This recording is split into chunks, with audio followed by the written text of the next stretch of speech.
Okay, so what we're going to be doing in this final part of the project is to take our people here and we're going to put them into different grades according to their age.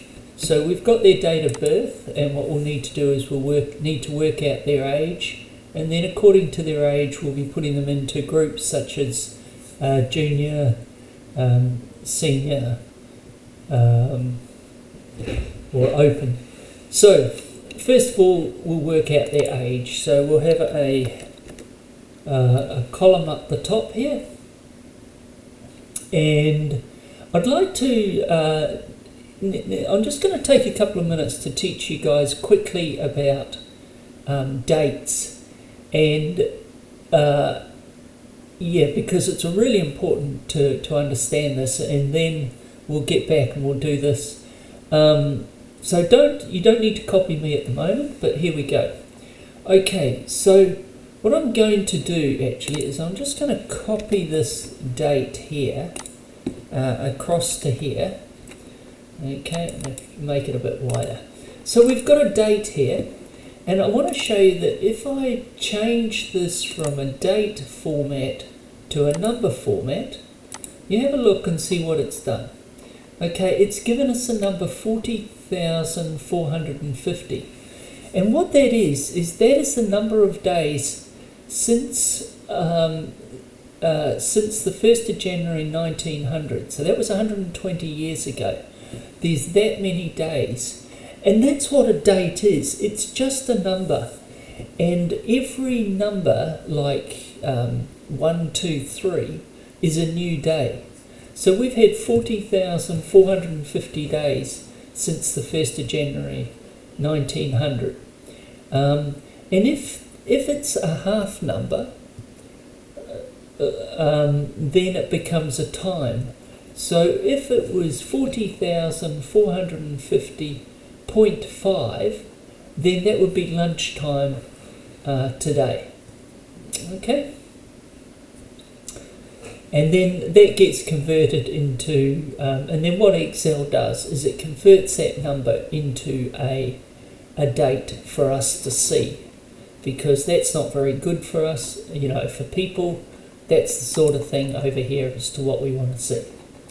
Okay, now, so what we can do is if we take today's date and minus the date that they were born, that will give us the number of days that that person is been, the number of days that that person's been alive. So, for example, what we can do is we can go, how do we do this? So, So what we can do, actually, I'll just change that back into a general format. So if we use the function and we go today, which will give us today's a number of the days that today is since 1st of January 1900, and then we subtract this date, and then we go equals that, and then we display that as a number. Okay, so that gives us the number of days that Aaron has been alive, 3,650. But that's not much good.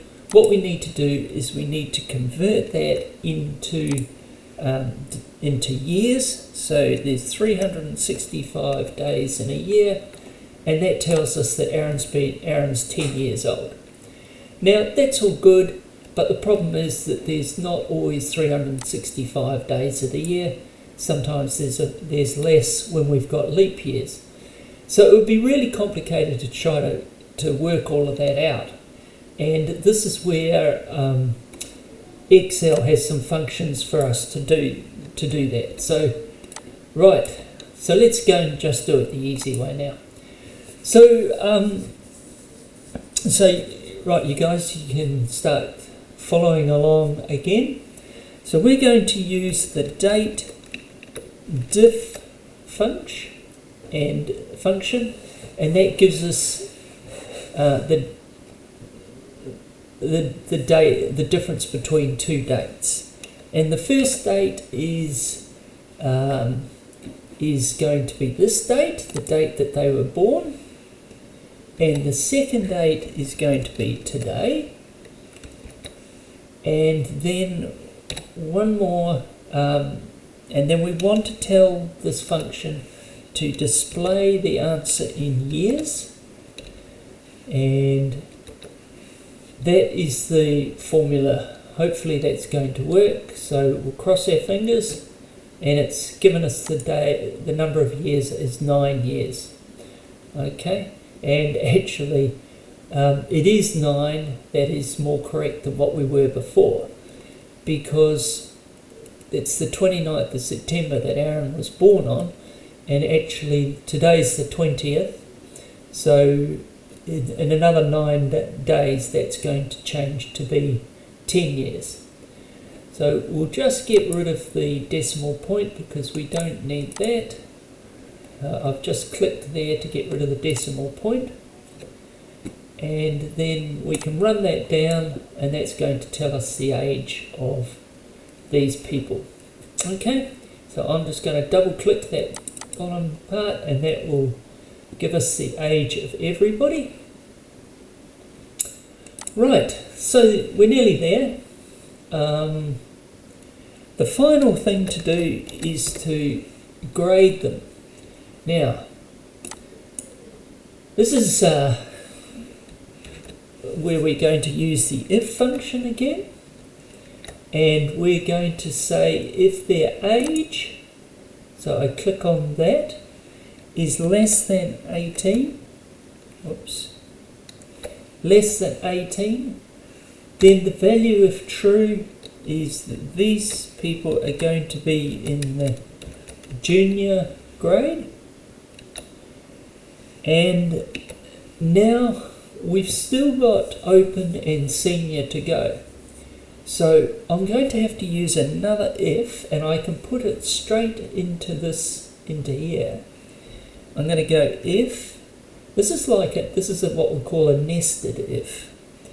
And if their age, so I'll click on H2 again, is less than 50 years old, and then comma, if that's true, they're going to be in the open grade, and quotes, and comma, and quotes, and if it's false, they're going to be in the senior grade, and quotes, and close the brackets, and close the brackets again, and push enter, and Aaron's in the junior, and double click, and you can see the senior's working. This Aaron Leach is 59, so he's in the senior. Aaron Moore is 39, so he's in the open, and that's all working well. So we'll just save that. Now the final thing to do is, I want to group all of these by juniors, and then I want to mix them up. So in order to do that, it's going to be quite simple. We're just going to use the rand, I need to put the equals in. I'm going to put equals rand and open and close brackets, so that's always necessary because it's a function. And then we'll give them all a random number, and then we're going to select, we need to go right back to the beginning, select them all, and we're going to sort, do a custom sort, and we're first of all going to sort them by their grade, because I want them all to be graded, A to Z. Then we're going to add a level, and I want then to go column J, which is our random number. Smallest to largest is fine, and we'll just go OK, and they're all got sorted. You can see all our junior ones are first, and then there's the random values are going up, so that means that they're all randomized. And if we go down, we should move from our junior to our open, and we'll check the age. Where was the age? Oh yes, 11 to 44. Yeah, that's fine. That's not an order. And what that means now is that if we were handing this over to somebody, they would be able to say, right, we're going to put these 10 people into a team, and that's a random team, but they're all in juniors, and that's exactly what we want. So we'll just now delete that that randomized column, and we'll save our work, and that'll be the end of the project, you guys. So hopefully you've learned a little bit more about functions, about the parameters that we pass to them, about how to use your keyboards to use your keyboard and your arrow keys to get around your spreadsheet. What else have we been learning? The formats, the date formats. Yeah, lots of things. So that was a good project, and if you guys could complete that and hand it in, and then get on to your next lesson. We'll see you guys in the next lesson.